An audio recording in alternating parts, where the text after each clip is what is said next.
அமைதி காத்து மறைந்த தம்பி அஜித் குமார் அவர்களுக்கு அகவணக்கம் செலுத்துமாறு கேட்டுக்கொள்கிறேன்.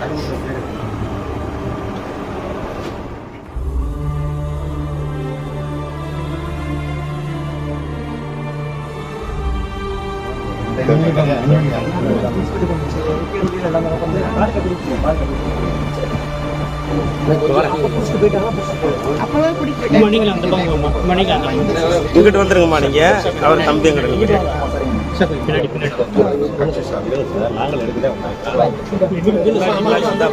அம்மா அங்கிட்டு போயிருங்க.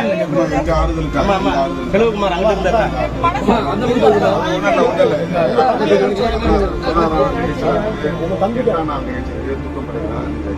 தம்பிக்காக